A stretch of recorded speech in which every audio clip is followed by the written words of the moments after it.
नमस्कार बच्चों, मैं आपकी हिंदी शिक्षिका आज फिर आपके लिए बहुत ही रोचक विषय लेकर आई हूँ। हमारा आज का विषय है काव्य गुण।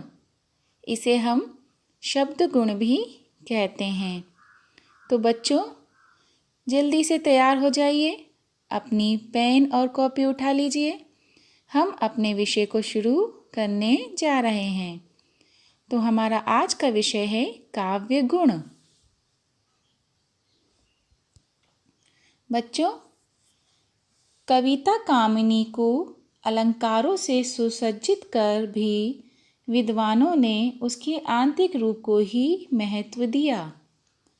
अलंकार छंद से काव्य का बाह्य रूप सजता है, किंतु सुंदर सजीला तन भावपूर्ण मन के बिना तथा गुण रहित होने से व्यर्थ होता है।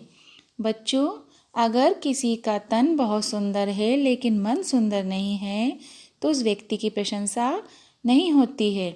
इसी प्रकार कविता में सुंदर सजीला तन के साथ साथ भावपूर्ण मन का होना भी आवश्यक है। कहा भी है कि गुणिनाम च निर्गुणाम च दृश्यते महदंतरम। अतः मानवोचित गुणों के अनुकूल ही काव्य गुण भी होते हैं। आचार्य दंडी ने 10 काव्य गुणों का उल्लेख किया है और भोज ने 24 गुणों का, किंतु साहित्य में काव्य के 3 गुण ही प्रमुख माने गए हैं। बच्चों, अलग अलग आचार्यों ने अलग अलग लोगों ने काव्य के संख्या निर्धारित की है, लेकिन साहित्य में काव्य के 3 गुण प्रमुख माने हैं। पहला गुण है माधुर्य गुण, दूसरा है ओज गुण और तीसरा है प्रसाद गुण। हम इनको विस्तार से समझते हैं बच्चों। माधुर्य गुण, मधुरता के भाव को माधुर्य कहते हैं। बच्चों, इसे समझना बहुत ही आसान है। मधुरता के भाव को माधुर्य कहते हैं। मिठास अर्थात कर्णप्रियता ही इसका मुख्य भाव है। जिस काव्य के श्रवण से आत्मा द्रवित हो जाए, मन आप्लवित हो और कानों में मधु घुल जाए, वही माधुर्य गुण है। यह गुण विशेष रूप से श्रृंगार, शांत एवं करुण रस में पाया जाता है। बच्चों, ये गुण विशेष रूप से श्रृंगार, शांत और करुण रस में पाया जाता है। माधुर्य गुण की रचना में देखेंगे क्या क्या विशेष बात होती है। कठोर वर्ण यानी ट वर्ग के शब्द नहीं होने चाहिए। बच्चों, जो ट वर्ग के शब्द होते हैं, ट की पंक्ति के शब्द होते हैं, वे इसमें नहीं होते, क्योंकि ये जो ट वर्ग के शब्द होते हैं ये कानों को चुभते हैं, तो ये माधुर्य नहीं हो सकते। इसलिए जैसे ट, ठ, ड, ढ ये शब्द इसमें नहीं होने चाहिए। अनुनासिक वर्णों से युक्त दीर्घ संयुक्त अक्षर नहीं होने चाहिए।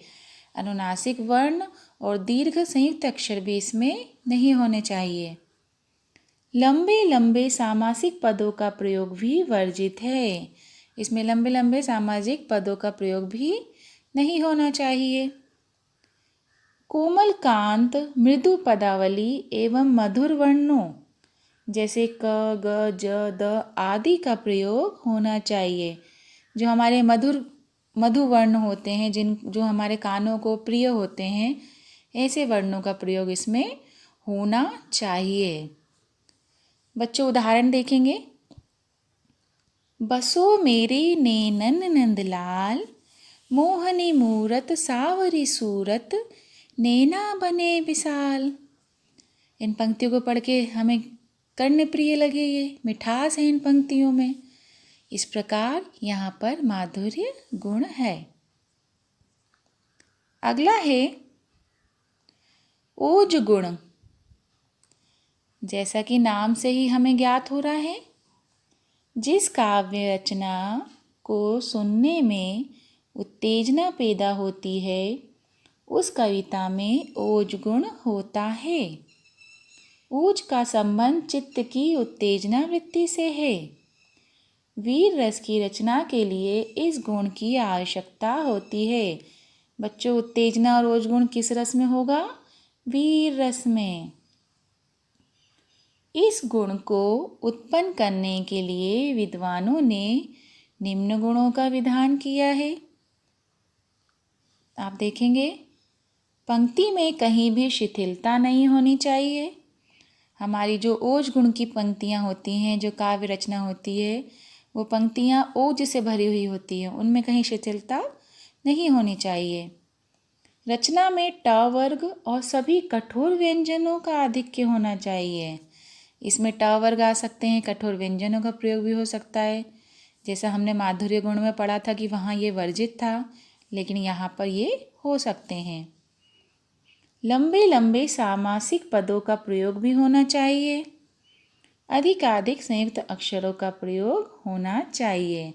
ये पंक्ति भी माधुर्य गुण में वर्जित थी, लेकिन ओज गुण में ये होना चाहिए।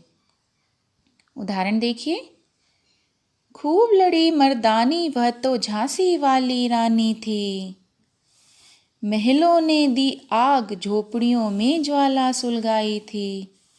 बच्चों, इन पंक्तियों को पढ़ते ही ओज गुण का भाव जागृत हो जाता है। इन पंक्तियों में कहीं भी शिथिलता नहीं है, इनमें शिथिलता नहीं है। ट वर्ग और कठोर व्यंजनों का प्रयोग भी है। इस प्रकार ये पंक्तियाँ ओज गुण की हैं। अगला गुण है प्रसाद गुण। अगला गुण है प्रसाद गुण। प्रसाद गुण में देखेंगे बच्चों, प्रसाद का अर्थ है प्रसन्नता या निर्मलता। जिस काव्य को सुनते ही वह हृदय पर छा जाए और बुद्धि शब्दों के दुरूह जाल में न फंसकर एकदम प्रभावित हो जाए, मन खिल जाए, उसे प्रसाद गुण कहते हैं। यह गुण सीधे हृदय पर छाप छोड़ता है और सभी रसों की रचना प्रसाद गुण युक्त हो सकती है। शब्दों के साथ अर्थ भी सरल होना चाहिए। बहुत ही आसान है प्रसाद गुण को पहचानना।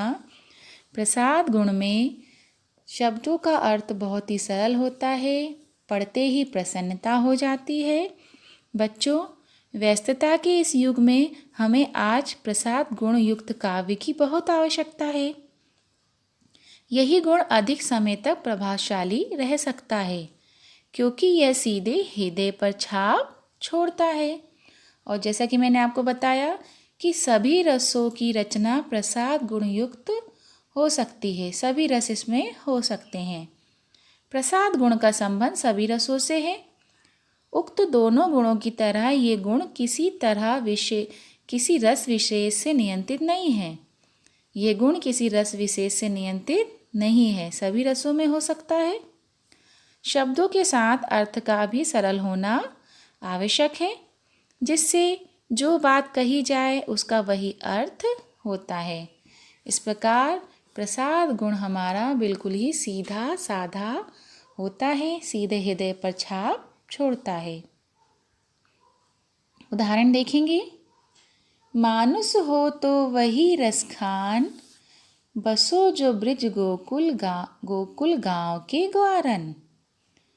हे प्रभु आनंद दाता ज्ञान हमको दीजिए। अगला उदाहरण है, तन भी सुंदर मन भी सुंदर, प्रभु मेरा जीवन हो सुंदर। इस प्रकार इन पंक्तियों में प्रसाद गुण है। बच्चों, आज का पाठ बहुत ही सरल तरीके से मैंने आपके सामने लेके आई हूँ। आशा करती हूँ कि आपको ये विषय वस्तु पसंद आई होगी और समझ भी आई होगी। आप अपनी कॉपी में इसे नोट करेंगे और कमेंट बॉक्स में कमेंट करके ज़रूर बताएंगे कि आपको आज की विषय वस्तु कैसी लगी। मिलते हैं अगले वीडियो में। धन्यवाद।